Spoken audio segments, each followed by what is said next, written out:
Before I start, I just want to say that the cupboards are bare, verbally, mentally, and professionally, if we're rating someone on being the leader of the free world, okay? So I want you to pay attention to the words that I'm speaking because they are words verbatim from our very president, and it should alarm you. There should be alarm bells ringing in your brain as I'm reading these words out, and I'm going to just try to do it as he would do it, as I remember it. Okay.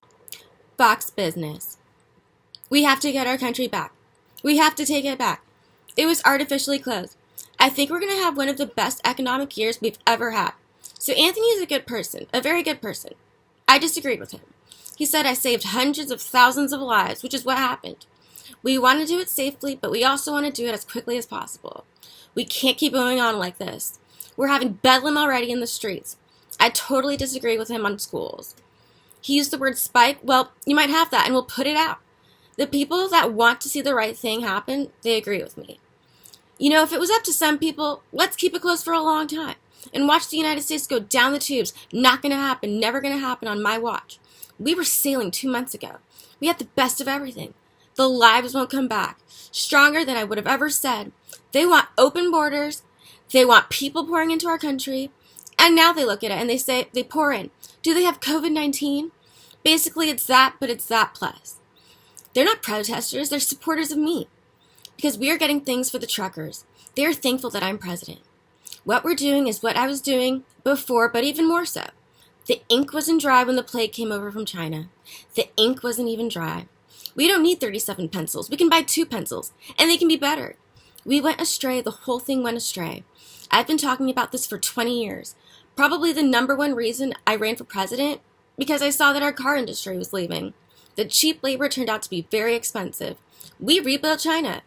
They got taken to the cleaners. Worst of all was the last 8 years under President Obama and Biden. It doesn't work that way. We have tremendous powers that other people don't have. Next year is going to be incredible. We became the ventilator maker of the world. Nobody knew what a ventilator was. We're mobilizing our military on the basis that we do have a vaccine. The elderly have been decimated absolutely. She knows it's dead on arrival. I'm running against the Democrats, and I'm running against the media. I'm running against the radical left. I'm running against some really stupid Republicans that don't understand how good they had it. I have a 95 or 96% rating with the Republican Party. We have some people that claim to be Republicans, and they've gone crazy. Building block. If there's a fire, we're going to put it out. If there's a little ember burning, we're going to put it out. We're going to put it out very quickly. They misled us. They're literally a pipe organ for China. Planes are coming out of Wuhan. They're going to Italy very big time. What was that all about? We're coming up with a very distinct recommendation. There's nothing positive about what happened in China having to do with this subject. We're lucky that we stopped it in January. We are not happy with the World Health Organization. Well, as you know, we just work with the meat processes. We have tremendous product. We have ample supply. The bottlenecks. I signed something very important last night.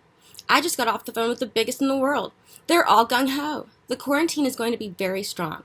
We had a very good record of having people getting better. We're just about #1 in the world. A couple of countries are doing okay, but we are doing very well.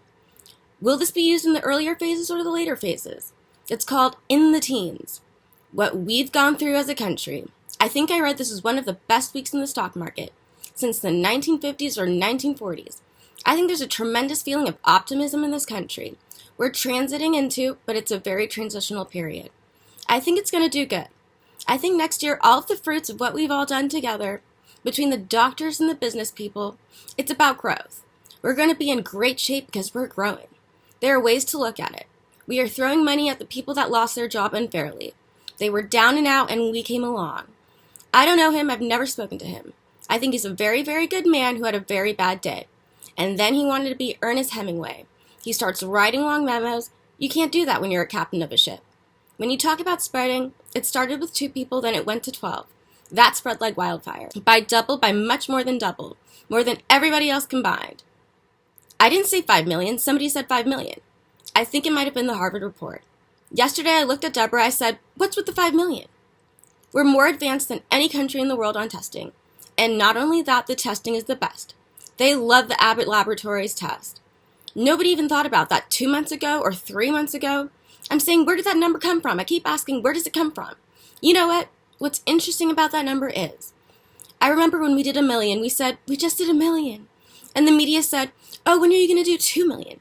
In other words, it's sort of a setup. It's called the media trap. It pertains to me. It doesn't pertain to other people. It's what I've had to experience for 5 years. All I know is this. President Moon of South Korea, he said, your testing is the greatest in the world. How did this happen?